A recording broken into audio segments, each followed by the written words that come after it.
Perambra police സ്റ്റേഷനിലുണ്ടായ സംഘർഷത്തിൽ arrest ചെയ്ത youth Congress നേതാവ് VP ദുൽകിഫിലിനെ വിയ്യൂരിലേക്ക് മാറ്റി.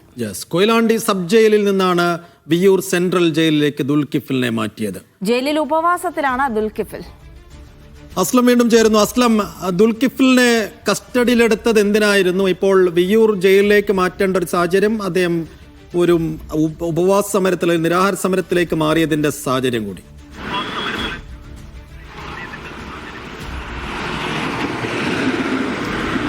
ഈ പേരാമ്പ്രയിലെ ഷാഫി പറമ്പിൽ മർദ്ദനമേറ്റുണ്ടായ സംഘർഷവുമായി ബന്ധപ്പെട്ട് അതിൽ 2 പേരെ കൂടി ഒരു ഘട്ടത്തിൽ അറസ്റ്റുകളൊക്കെ നടപ്പാക്കി പ്രവർത്തകർക്ക് ജാമ്യം കിട്ടിയ ശേഷം 2 UDF പ്രവർത്തകരെ കൂടി അറസ്റ്റ് ചെയ്ത് അവിടെ പ്രകോപനത്തിനിടയാക്കിയിരുന്നു. ആ സമയത്ത് ഈ പ്രവർത്തകരെ കാണാൻ കന്ന മുസ്ലിം ലീഗ് യൂത്ത് ലീഗ് നേതാക്കളെ പോലീസ് അനുവദിച്ചില്ല. അതിനെ തുടർന്നാണ് യൂത്ത് ദുൽകിഫിൽ ഉൾപ്പെടെയുള്ള മറ്റ് നേതാക്കൾ കൂടി അവിടെ എത്തുകയും പോലീസുമായി ഉന്തും തള്ളും ഉണ്ടാവുകയൊക്കെ ചെയ്തത്. ആ സംഭവത്തിൽ പോലീസിനെ മർദ്ദിച്ചു എന്ന കേസെടുത്തുകൊണ്ടാണ് VP ദുൽകിഫിലിനെ പേരാമ്പ്ര പോലീസ് അറസ്റ്റ് ചെയ്തത്. അന്ന് തന്നെ സബ് ജയിലിലേക്ക്, കൊയിലാണ്ടി സബ് ജയിലിലേക്ക് മാറ്റുകയും ചെയ്തിരുന്നു. അതേസമയം പോലീസ് സ്റ്റേഷനിൽ തന്നെ ഉപവാസം പ്രഖ്യാപിച്ച, പോലീസ് മർദ്ദിച്ചു, ആശുപത്രി കൊണ്ടുപോകാൻ അനുവദിച്ചില്ല എന്നാരോപിച്ചുകൊണ്ട് ഉപവാസം പ്രഖ്യാപിച്ച ദുൽകിഫിൽ കൊയിലാണ്ടി സബ് ജയിലിലും ഉപവാസം തുടർന്നു. മാത്രമല്ല ജയിൽ അധികൃതരുമായി സഹകരിക്കാനും തയ്യാറായില്ല.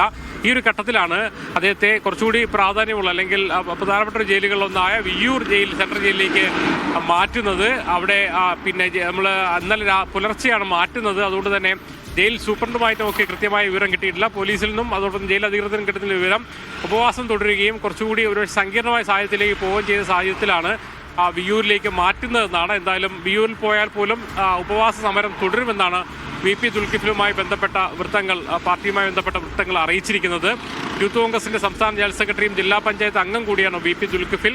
എന്തായാലും ഇക്കാര്യത്തിൽ കൂടുതൽ പ്രതിഷേധങ്ങളിലേക്ക് പോകാനുള്ള സാധ്യത UDF ഉണ്ട്. എന്തായാലും പേരാമ്പ്രയിലെ സംഘർഷം തന്നെ അവിടെ വലിയ ചർച്ചകളിലേക്കും മറ്റുമൊക്കെ നടന്നിട്ടുണ്ട്. ഇനി അതിനെ തുടർന്നുണ്ടായ പോലീസുമായിട്ടുള്ള വാക്കേറ്റത്തിൽ മറ്റൊരു യൂത്ത് കോൺഗ്രസ് നേതാവ് കൂടി അറസ്റ്റിലാവുമ്പോൾ എന്തായാലും പോലീസും അതോടൊപ്പം തന്നെ UDFും തമ്മിലുള്ള പ്രതിഷേധവും സംഘർഷവും പേരാമ്പ്രയിൽ തുടരുമെന്നുള്ള സൂചനകൾ തന്നെയാണ് ലഭിക്കുന്നത്.